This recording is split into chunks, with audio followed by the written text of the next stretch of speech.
Good afternoon, everybody. Thanks for clicking on the Monday Afternoon Weather Webcast for June 30th, 2014. I'm meteorologist Nate Harrington. A very dry, relatively dry weekend. Only had a few areas of showers pop up this weekend, but the heat was the big story. Temperatures in the low 90s Saturday, mid 90s on Sunday, and today more heat and humidity. We'll get to that in a second. I want to show you the satellite and radar picture over the last 12 hours has been relatively quiet once again. The sea breeze trying to get going, but just nothing doing in the way of rainfall around here for today. All the storms are well to our north and wet at north and east, I should say, in central Georgia.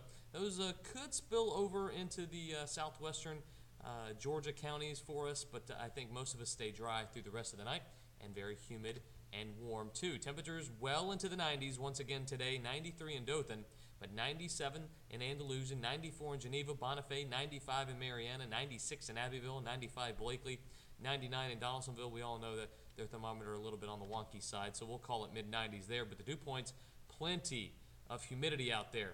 Everybody basically over a 70-degree dew point except for Dothan. They're right at the mark at 69 degrees. So that makes the heat index, what it feels like outside, well over 100 degrees. It feels like 104 in Bonifay. It feels like 104 in Abbeville, 105 in Andalusia, 103 in Blakely. It feels like 103 in Destin and in Panama City, with them being so close to the coast and their temperatures in the 90s.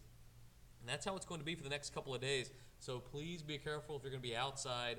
You know all the weather tips that we normally give, but please just be smart outside in the heat and the humidity for the next couple of days. It's just going to be very sweltering outside. The clouds and rain over the southeast, the Gulf Coast, well, there's not a whole lot to be seen around here, and points to the west. All the action is well to our east.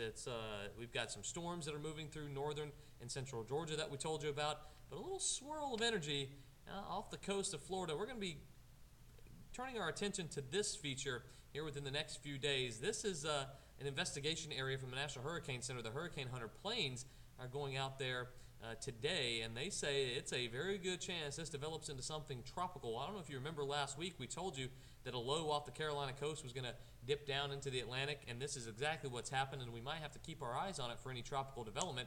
That's exactly what's happened. Now, indirectly, we're going to be impacted by this, but not directly. Right now, raining cats and dogs over the Bahamas and the east coast of Florida. Some of the bands that have come off this area of low pressure have moved into central Florida, but nothing tropical at this moment. This is just a developing area of low pressure. However, over the next few days, this is forecast to become Tropical Storm Arthur, the first named storm of the 2014 Atlantic hurricane season. This is what's going to happen. Kind of meanders around the east coast of Florida for a while. Then by Wednesday gets picked up by a trough and thrown north and northeast, most likely impacting folks along the Georgia and Carolina coastlines, and then quickly moving off. It shouldn't reach hurricane strength. It's just not going to have the time or the upper level support for it. There's a fair amount of shear in this environment, but there is a chance that this develops into our first tropical storm, and it will impact a majority of the Atlantic coastline until you get up to the mid-Atlantic states. Here's your futurecast rainfall totals. This goes all the way through Friday, and you can notice where the majority of the rain is going to fall. It's going to be along the Florida east coast and the Carolina coast. So look at the bullseye right around, we'll call it Stewart and Melbourne area, south of Daytona Beach. We're going to put those rainfall totals right in the 8 to 10 inch range through Friday, and you see what happens with us. We barely get anything. We get a few chances for rain in the next 5 days because of that area of low pressure. Kind of describe that to you here with the futurecast. So I'll watch that developing area of low pressure down to the south off the east coast of Florida, and it will rotate and keep on kind of just hanging out there. It'll finally pick up some forward speed by Wednesday and move up the coast. But as it does, what an area of low pressure does is it moves to our northeast, as it funnels in drier and cooler air down from the north and east. Now, it's not going to be cold here, but it's going to be a couple of degrees cooler. We're thinking probably low 90s and not a whole lot of humidity here for the late portion of the week as this low advances up the east coast, and that could spell a very nice, albeit hot, but it's not going to be rainy, July 4th, a stark contrast to what we had around here last year. All right, future temperatures for tomorrow morning, middle 70s, nice and mild and muggy. Then tomorrow afternoon, yeah, it's going to be hot. Forget about cool weather around here for tomorrow. Once again, temperatures well into the 90s.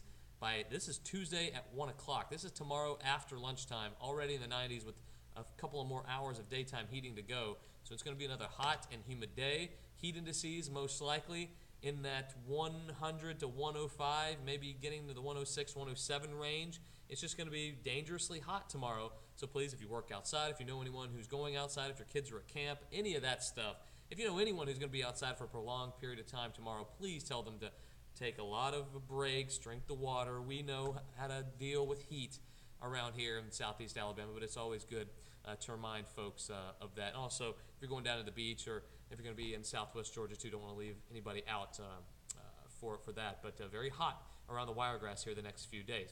All right, more to come, hopefully, on our new tropical storm. Hadn't been named yet, but still has to go through all the tropical depression stages and all that. But it might be named here in the next 24 hours or so, and we'll keep you updated on that. We'll see you back here on Tuesday.